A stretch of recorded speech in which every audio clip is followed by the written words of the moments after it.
All right, guys, starting off in my kid's room.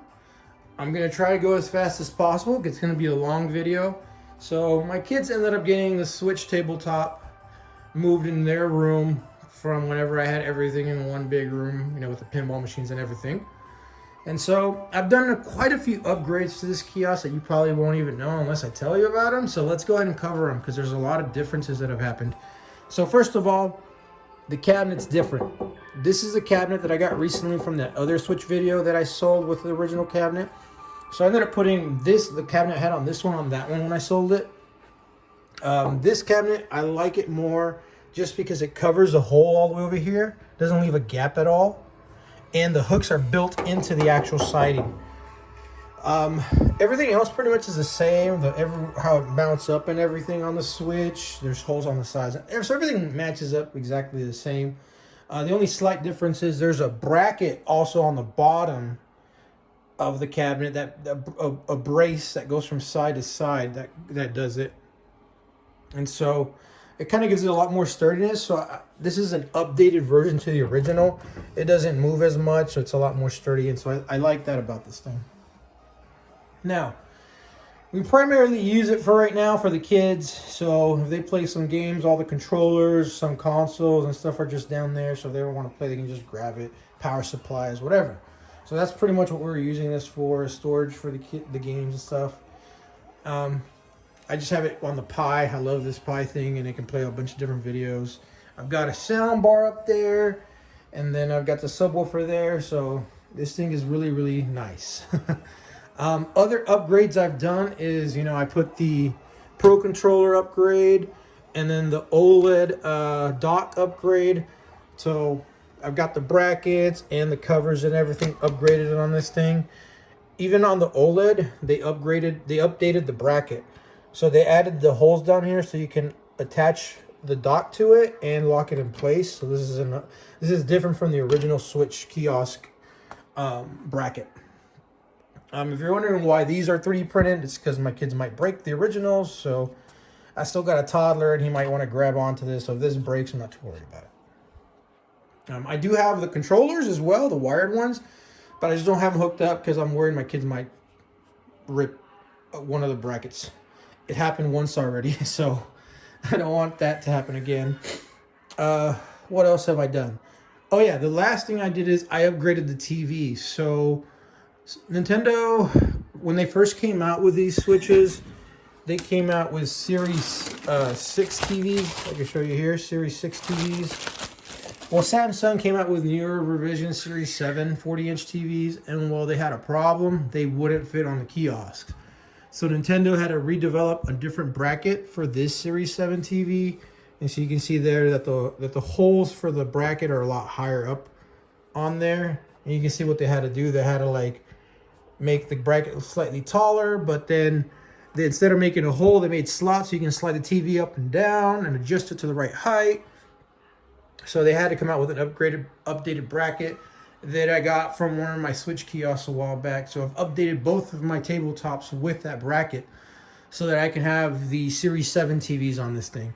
Plus, it gives you the benefit of using like Vizio TVs and other TVs as well in the 40-inch design, because even 40-inch TVs are not really as common anymore. I think the most common right now is like 42 as a starting size. So even 40-inch TVs are going to get harder to find later in the future, many years from now. But at least that bracket gives me the versatility if I find a 40-inch, a late model 40-inch, that I probably have a good way to adapt it to this kiosk. But yeah, those are the differences. I've upgraded this kiosk to be the most up-to-date that Nintendo ever made. And so it's kind of like my holy grail kiosk, I think, at least for me, because I've got it fully complete. And it's the only kiosk that I'm aware of that they made a custom cabinet for the kiosk to sit on top of, which I think is really, really cool. But my kids are really lucky. I let them use it. Let's go ahead and go in part 2 of this video and go to the main game room where I have all my other stuff. All right, before we start the entire game room tour, I'm going to go ahead and cover this section here, the arcade PCBs, because this has been growing for me. And so, not pictured here in the bulk is I do have a Hyper Street Fighter 2. So it's basically like it's Street Fighter 2 Turbo, which is just Champion Edition with Turbo on it. I have that, but it's in one of the arcade cabinets right now.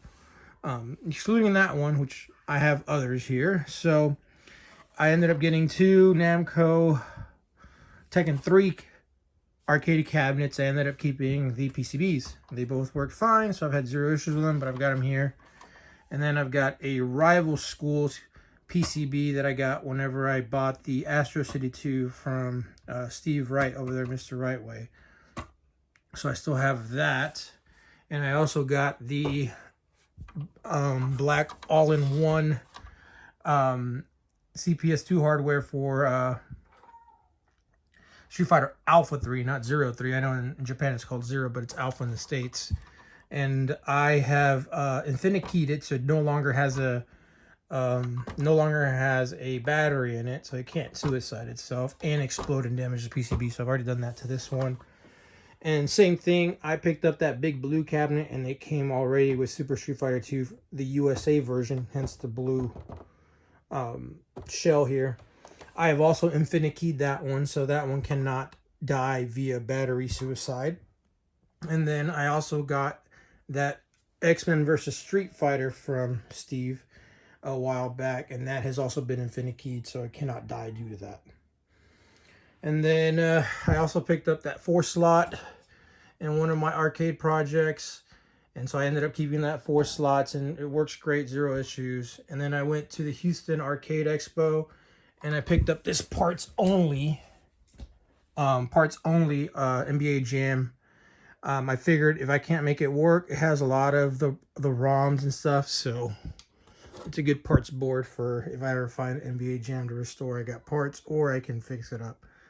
But I figured I'd show you this part first before I show you what's happened here in the game room. So let's go ahead and turn everything on and get started. All right, guys, so we're going to start here in the room.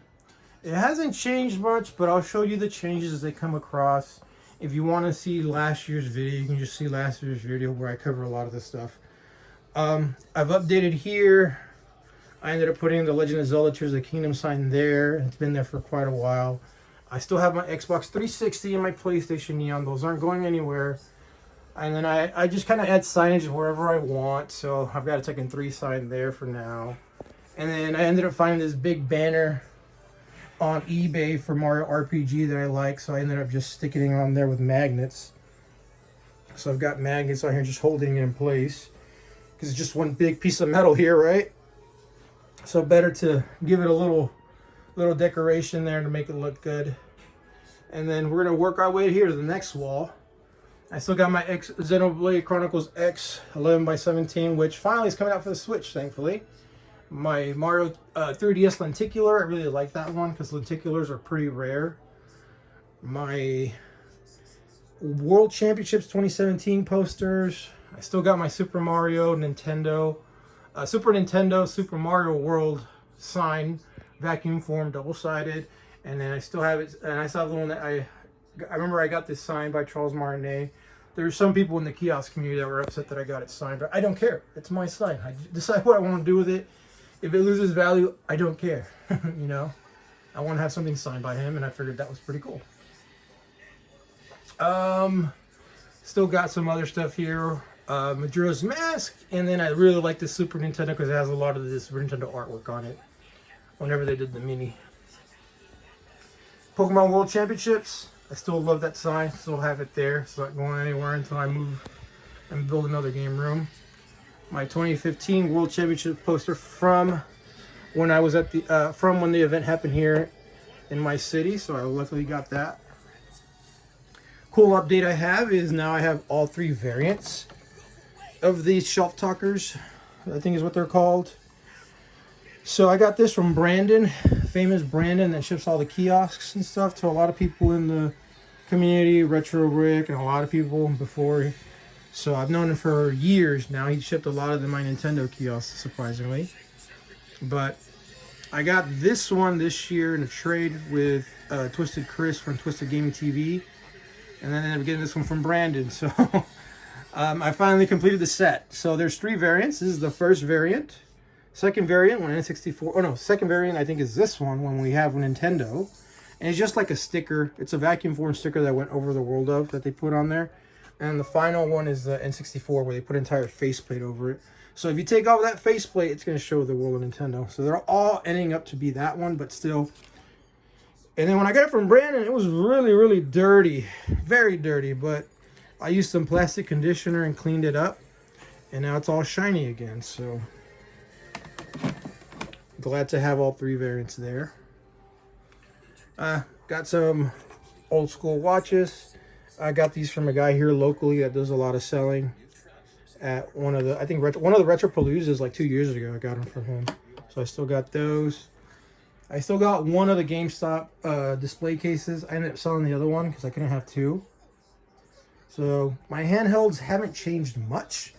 I did build one of the Funny Playing Game Boy Colors, so I can show you here. So I built this sucker.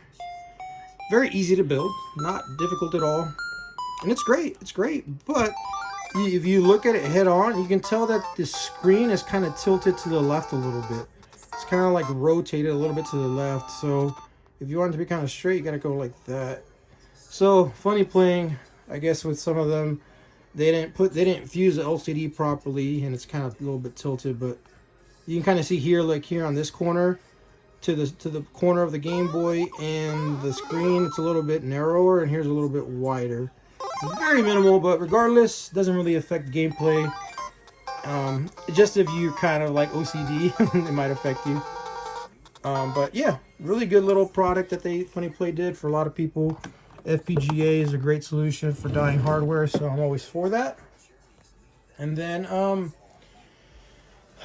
I ended up started up here at the top. So I got the Hastings cabinet that I posted about, and I still have like one Hastings cabinet left out of that entire mess that I got, and it ended up turning out really well. It was profitable for me. It was just a lot of work repainting, a lot of work getting cleaned up.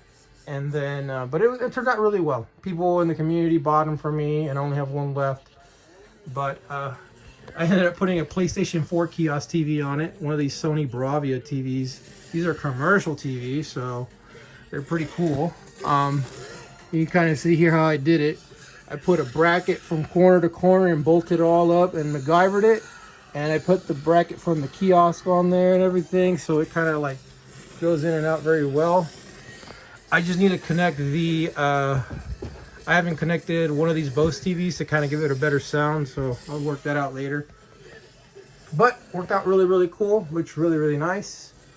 And then I have the Wii U kiosk sign there that I got. So that's actually from the Wii U kiosk itself. The only thing is that I bought parts on eBay and built one together back when they were a lot more available, because I figured I'd have it. So I ended up just keeping it. Whenever I sold my Wii U kiosk, I kept that sign just as a remembrance that I used to own one. And plus, it looks really cool up there. I like the color and everything. And then down here, I mean, this is mostly my Pokemon card collection that I started over from scratch. My Nintendo Power, a lot of my Nintendo binders, store binders, and stuff like that. And then I ended up getting this cool thing. This is let me put this over down here, Nintendo Switch tabletop kiosk that was at GameStop. I got it from a buddy of mine here locally that was trying to sell it. Didn't come with the brackets for the consoles or whatever, but I don't care. Don't mind it at all. And then I just, all those are demo consoles that I have there from the Switch and stuff, so I just have them there. And then I ended up actually adding LED lights to the back, because that back right here is not lit. So I put LED lights in there and lit it up, and it looks really, really good. It's not too washed out. Makes the colors look okay. And then I had got this particular sign in the past with the hopes of getting this. I do have the Paper Mario one. It's really red and really bright and looks really good as well. But I really love Super Mario RPG, so I had to put this sign instead. It's one of the few things that I can get that will have the Mario RPG signage, because Mario RPG's like just displays and signs are very far and few between. So really glad to have this thing here. And and I can put some of my consoles on there just to display them. So that's really, really cool. And then here's a lot of my sealed Pokemon stuff that I've been getting, and I'm very selective about what I get. You know, I got some of the Evolving Sky stuff, like 2 of them. I've got some of the Scarlet and Violet 151, which, oh my God, has the world gone insane? Like, everybody's now on the bandwagon for like crypto investment type stuff with Pokemon now, right? Like, my idea was collect it, restart, rebuild it, but I didn't want to open any of this stuff because, you know, in case something jumped up. And plus, I'm really into gaming and arcades, and I've already done this once before, and so I think it's going to pay off again for me to have kept a lot of this stuff sealed. So later on, I think all this stuff is going to fund the hobby of me getting more arcades or more signed gaming stuff. Because don't get me wrong, I love this stuff, but at the end of the day, it's just cardboard to me. To other people, it's more than that. But I mean, I had a lot of really high-end stuff before. I had the Mario, Luigi, Pikachus, and I had a bunch of stuff like that. And they're great to have, don't get me wrong. But at the end of the day, they're just going to be sitting there. You're just going to look at them. And to me, I'd rather get something that I can not just look at, but play with. My kids can play with. Because if I have Pokemon cards, my kids can't play with that stuff. I'm going to be scared that they're going to destroy it. Or that they'll drop it or whatever. And with gaming, I don't like sealed stuff. So if they drop it or whatever, it's not going to hurt me as much. You know, I can fix it, right? Like, I have modded games. I have modded consoles. I have like different versions of the AGS 101s. Like, here's some of the cards that I've been, like I said, I've been collecting cards, yes, but I'm not paying a lot. See, I'm paying like $3, $4, $5 whenever I would go to these card conventions and stuff. And I was just being very selective of what cards I wanted to find that I was willing to spend money on and be smart about. Because later on down the road, if they're worth double, well, I double my money and I can invest in something else like, you know, arcade or gaming related. But yeah, guys, so this is what's been kind of changing here. It's been really, really awesome. If you're curious about those two, those also came into trade with Brandon. So I had a Sega Saturn kiosk that I probably never covered a video on. I had got it this year, and I had it for a while, and I didn't know what to do with it. And then I reached out to Brandon, and Brandon was like, let's do a trade. So I got these two from Brandon, and that thing for the Sega Saturn kiosk, which I was happy with. Trade wise, I was just happy with that. I didn't mind too much. Plus, I'm always a big fan for Nintendo. So sorry, Sega, but I'm not your biggest fan. I don't care too much for it. Still have my kids. I still have 2 of my neons up there. If you're curious about that thing, that's a big Pokemon kind of diorama, or I don't know what they call statue thing there. It's massive. The box was huge, but Pokemon and TCG was doing like a lot of like kid events or like clubs at elementary schools. And so some of the teachers that were hosting these things for those events, they were giving out like prizes to kids for winning the tournament and stuff like that. And so they ended up having extras, and so I got a really good deal on that thing, like $50 for that entire massive thing up there. The only thing I don't like is it has the base and it has a lot of glitter on the base to make it look like sand. So that's the only thing I don't like about it. But other than that, well, another thing I'll talk about is these Mario statues. So, if you remember, I had gotten mine signed by Charles Martinet a year or so ago.